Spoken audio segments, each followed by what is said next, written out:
parte de... Y bien, como hemos sabido, el Perú cayó, me parece, 5 puestos en el índice de competitividad global. Pasó del puesto 61, 4 puestos, del 61 al 65, me parece, ya no recuerdo exactamente la cifra, de un total de 144 economías. Y veníamos mejorando y hemos empezado a retroceder lamentablemente. Y es un reflejo un poco de lo que ocurre, por supuesto, dentro del país. Hemos invitado a Álvaro Quijandría. Álvaro Quijandría yo tenía por acá su gerente de práctica global, competitividad y comercio del Banco Mundial, nada menos. Buenas noches, ¿qué tal? ¿Cómo estás? Buenas noches. Bueno, quiero presentar brevemente un par de cuadros sacados del índice de competitividad global del World Economic Forum, que no es el Banco Mundial, pero es lo último que acaba de salir. A ver si podemos ver. Este cuadro compara los ítems en los que hemos perdido más puestos, digamos, más posiciones. En lo que se refiere al desperdicio del gasto gubernamental, de eso acabamos de estar hablando con Ismael Benavides, hemos pasado del puesto 91 al 119 de 144. Peso de la regulación gubernamental, del 113 al 127, estamos en la cola, y eso es lo que se refleja en lo que se está reflejando en la desaceleración económica también, donde cada vez se han ido incrementando las regulaciones en los últimos años. Ya las empresas están asfixiadas. Eficiencia del marco legal en solución de disputas, del 107 al 112, bueno, eso es Poder Judicial, entre otras cosas. Efecto de los impuestos en incentivos a la inversión, del 56 al 91, una pérdida de casi 40 puntos. Es decir, la tributación, la SUNAT es un problema y requiere una reforma. Efecto de los impuestos en los incentivos al trabajo, de 81 al 104, también eso se ha deteriorado. ¿Seguimos? Estos son los puntos en los que estamos realmente muy atrás en general, ¿no? No hemos empeorado, pero seguimos muy mal. Confianza pública en los políticos, estamos en el puesto 131, crimen organizado en el puesto 135, confiabilidad de servicios policiales 137, si la reforma de la policía es una cosa pues ya urgente. Calidad de la educación primaria, eso 136, reforma de educación. Calidad de educación en matemáticas y ciencias 139. Prácticas de contratación y despido 130, tenemos unas legislaciones laborales más rígidas del planeta y eso atenta contra nuestra competitividad. Calidad en instituciones de investigación científica 117, gasto de empresas de investigación y desarrollo 119, disponibilidad de científicos e ingenieros 103. En eso es en lo que estamos peor, digamos. Hay otros indicadores en los que estamos muy bien, macroeconomía, inflación. Estamos en los puestos 20, 30, entre los mejores del mundo, pero en estos estamos entre los peores. Bueno, Álvaro, ¿qué ha pasado en el Perú en los últimos años? Creo que veníamos mejorando y hemos empezado a desmejorar, también en el doing business, ¿no? Entonces, ¿qué ha pasado? En realidad yo creo que se está sintiendo más ahora que cuando se venía creciendo a una velocidad mayor. El impacto que tiene sobre las empresas y sobre, digamos, la voluntad de invertir de las personas también, el marco regulatorio y sobre todo los trámites que hay que seguir, la carga que tiene el cumplir con el marco regulatorio. Y eso se está sintiendo más porque cuando uno mira valores absolutos en alguna de estas áreas, ha habido mejoras y evidentemente van habiendo mejoras año a año. Lo que sucede es que esas mejoras no han ido a la velocidad a las que van en otros países, por un lado, y eso se refleja en los índices, es decir, en términos relativos se hace más difícil alcanzar a otros países, y en segundo lugar, lo que termina viendo también es un efecto muy malo sobre las expectativas, desde el punto de vista de cuando uno ve que no alcanza a cumplir sus metas de ventas, digamos, comienza a mirar por dónde pueden estar las dificultades, y por otro lado, cuando se ve proyectos muy grandes que no avanzan hacia su fase de construcción, se ve también el impacto inmediato en contrataciones y toda la cadena. Y eso en alguna medida tiene que ver con algo que ya estaba allí, ha estado siempre allí. Tenemos una regulación compleja, tenemos un marco institucional y político también complejo, y eso va a ser bastante complicado, va a tomar un tiempo de corregir. Pero tú decías que ha habido mejoras, yo no sé exactamente en qué. Por ejemplo, en el tema laboral, la rigidez laboral, esto desde el año 2002 el Tribunal Constitucional prácticamente sancionó, restableció la estabilidad laboral absoluta que venía de la época de Velasco. Eso no se ha corregido hasta ahora. Y luego, durante este gobierno se dio una ley de seguridad salud y seguridad en el trabajo que también agregó un montón de cargas. Algunas de esas han sido reducidas recientemente, ¿no? Hace 2 o 3 meses recién. Se dio una disposición por la cual se estableció el arbitraje obligatorio en buena cuenta. En fin, varias medidas que han quitado rigidez y han agregado peso al tema laboral, ¿no? Sí. Eso yo no sé, ahí no hay mejora, salvo esa una Totalmente cierto, ¿no? Y cuando uno ve el cuadro que presentabas, se nota más claramente que hay algunas áreas en las que el Perú se va acercando a buenas prácticas y hay otras que se van rezagando, y la distancia es cada vez mayor. Y digamos, si nos estamos quedando rezagados en aquellas que son políticamente más complejas.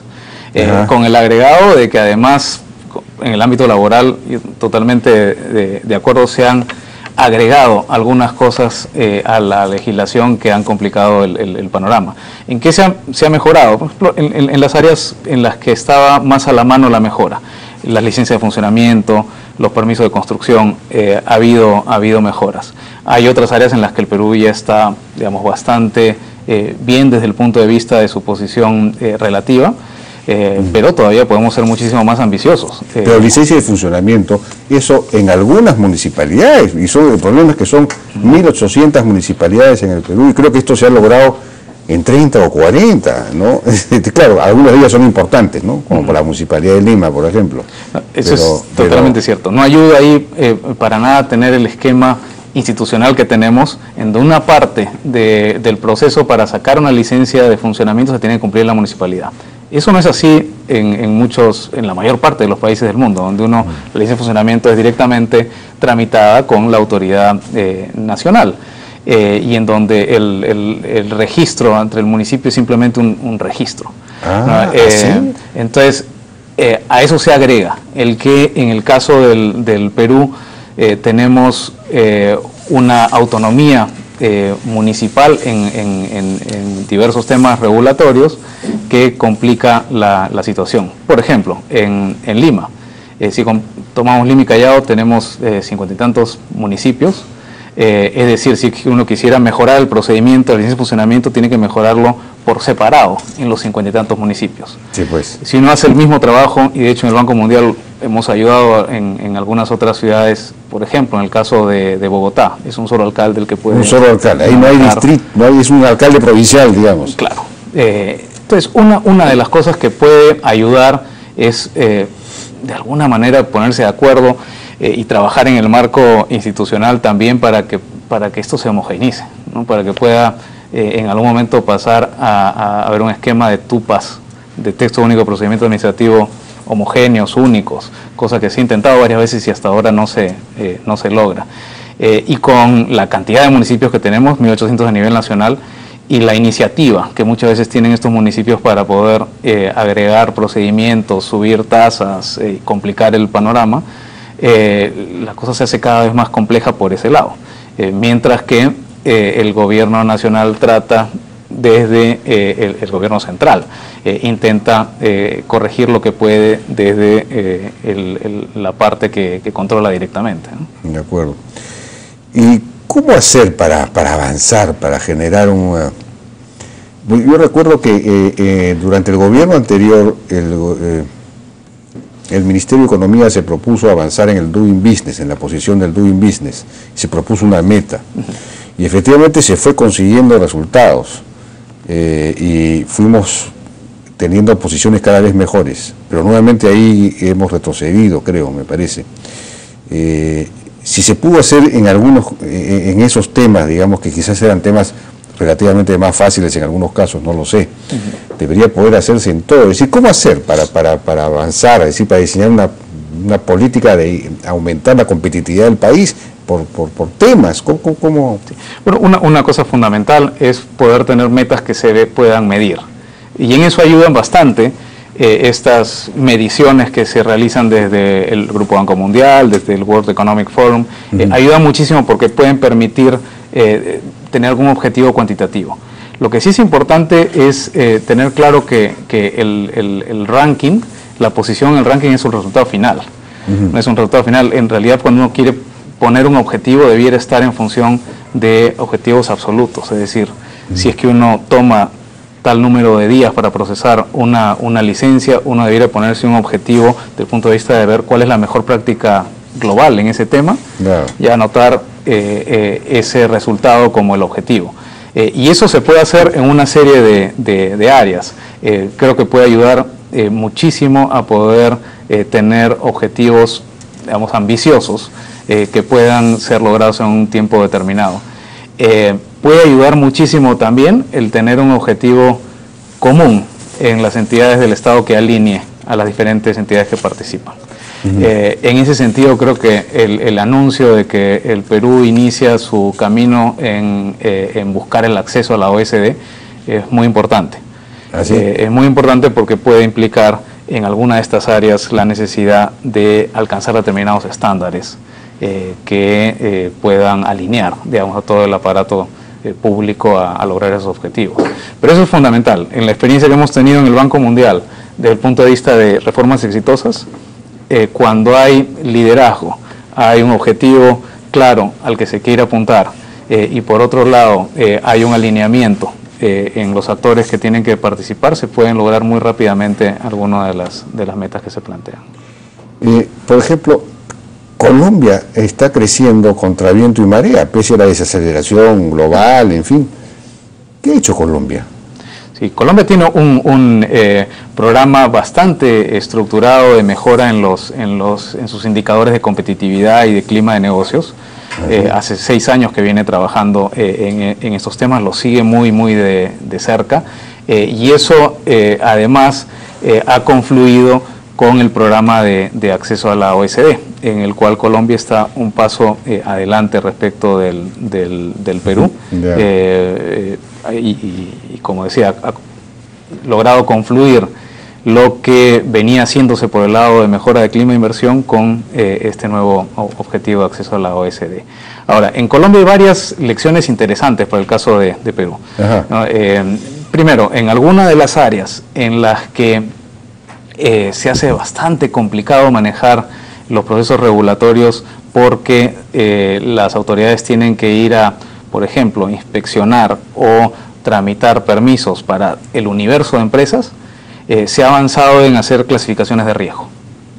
Clasificaciones de riesgo estandarizadas. Es decir, que uno cuando inicia su actividad empresarial, esa actividad o esa empresa termina teniendo una clasificación de riesgo bajo, medio, alto. Aquellas empresas que tienen una clasificación de riesgo bajo, digamos, no tienen, por ejemplo, que pasar todas las inspecciones, a veces no tienen que pasar ninguna inspección antes de entrar a operar, porque tienen un riesgo bajo. Entonces, todo el marco regulatorio apunta hacia los riesgos medios y altos. La fiscalización mejora, por un lado, y por otro lado uno termina pidiéndole permisos y trabas y trámites a aquellas empresas que digamos que no generan un riesgo mayor para la sociedad, en donde lo importante es el registro, más que la inspección. Entonces es una norma inteligente que permite discriminar riesgos y tamaños de empresas también, me imagino, porque totalmente. No es la misma barrera para todos. Totalmente, y eso ayuda muchísimo a mejorar los procedimientos, y es un enfoque que se puede aplicar en una serie de áreas de la regulación, en permiso de construcción, en inspecciones, en el comercio también. Todas las inspecciones de comercio están basadas ya en clasificaciones de riesgo de la carga. Lo fundamental es que todas las instituciones que participan en los procedimientos puedan ponerse de acuerdo en esas clasificaciones de riesgo, de manera que no vaya cada uno por su lado, ¿no? Y los temas, la misma producción de las normas, por ejemplo, eso debería tener procedimiento, una garantía de que el impacto regulatorio es mínimo, de que realmente se requiere esa norma, un análisis de impacto regulatorio, no sé cómo le llaman, creo, sí. O debería haber una entidad. El otro día escuché que en Estados Unidos hay una entidad central a nivel del gobierno federal por la cual tiene que pasar cualquier norma que cualquier, digamos, agencia estatal quiera dar para ver si tiene sentido la norma o no, digamos. Claro. ¿Qué se puede hacer? Ahí acá no tenemos nada de eso. No, en realidad un problema es el stock de normas que ya tenemos y procesos regulatorios que ya tenemos que hay que solucionar, que simplificar. Y otro es todas las nuevas regulaciones que puedan venir. Y en ese sentido, hacia adelante, un objetivo que va a venir y que va a ser un requerimiento importante para poder lograr el acceso a OECD es justamente el establecer ese análisis regulatorio. Y ese análisis regulatorio en los distintos sectores que están en capacidad de emitir regulación, que tiene que ser una metodología específica y que uno puede buscar el mejor arreglo institucional, es decir, o puede ser una sola entidad o varias, hay que buscar la mejor forma de hacerlo.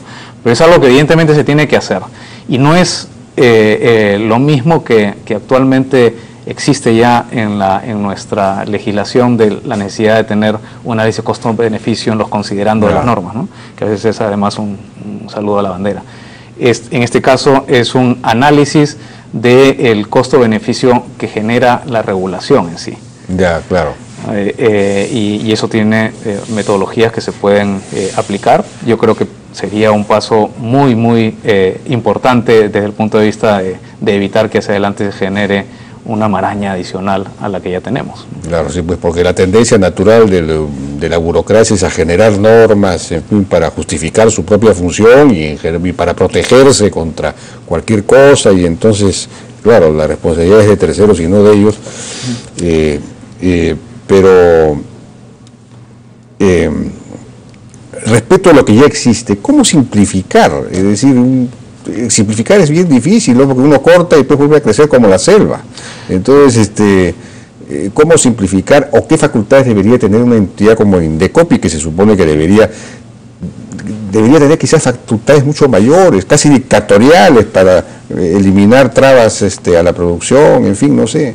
Bueno, ya la comisión respectiva en Indecopi, la de barreras burocráticas, tiene nuevas facultades a partir del último paquete de normas que se aprobó en julio, tiene nuevas facultades y ahora puede también atacar directamente algunos de estos procedimientos de manera más efectiva.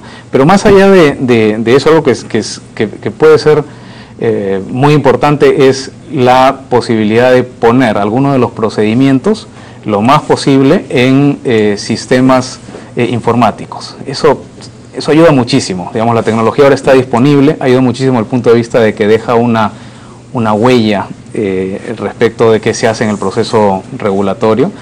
Por otro lado, le da transparencia, elimina de alguna manera la discrecionalidad, reduce mucho el espacio para corrupción. Y eso es posible aplicarlo en una serie de áreas.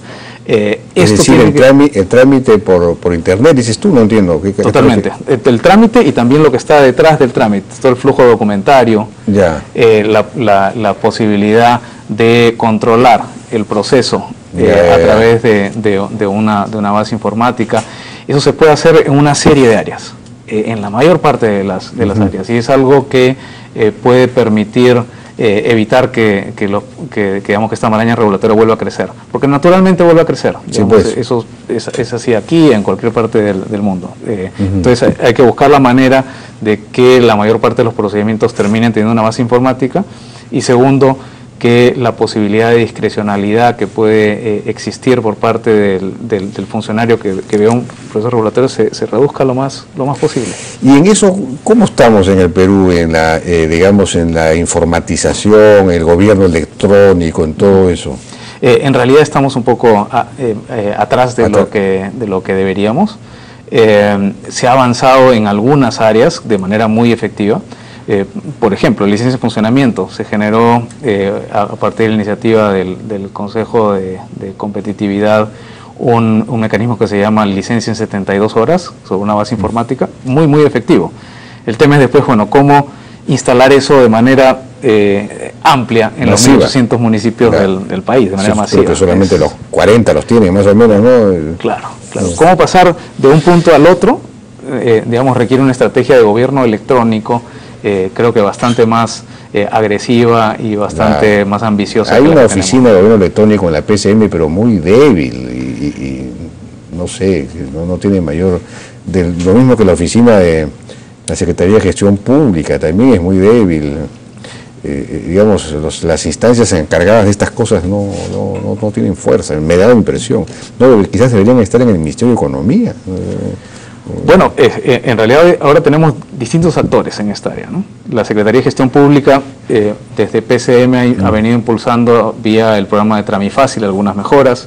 El Consejo Nacional de Competitividad, por otro lado, que ahora está además funcionalmente dentro del Ministerio de Economía y puede también vincular algunas mejoras al programa de modernización municipal, dando incentivos a algunos gobiernos subnacionales, algunos gobiernos municipales para poder llevar adelante las mejoras.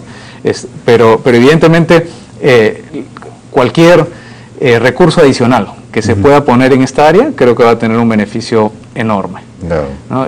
Digamos, cómo potenciar el trabajo en estas áreas puede tener un beneficio muy grande hacia adelante, porque claramente lo que está mostrando esta dificultad para avanzar en los índices es que estamos chocando con una pared, ¿no? Bueno, los dos últimos años estamos como chocando con una pared y se tiene que lograr superar esa barrera, y eso creo que pasa por potenciar todas las iniciativas que se están llevando adelante, ¿no?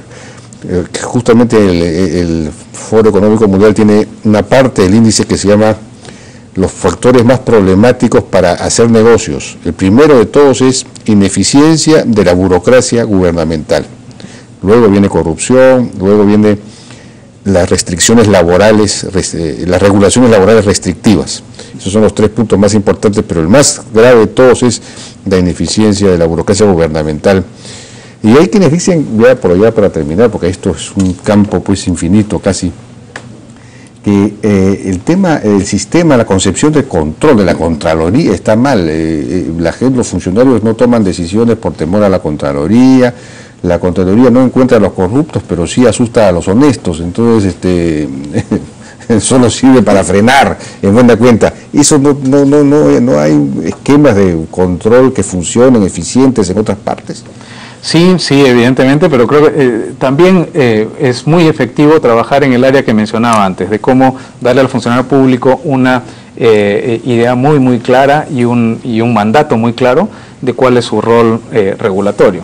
Por ejemplo, si un funcionario público sabe que hay un grupo de empresas que son de bajo riesgo, a los que lo único que tiene que hacer es registrar y no tiene ningún rol adicional respecto a esas empresas, eso de por sí ya lo cubre respecto de la posibilidad de que pueda tener el temor de una revisión posterior de control.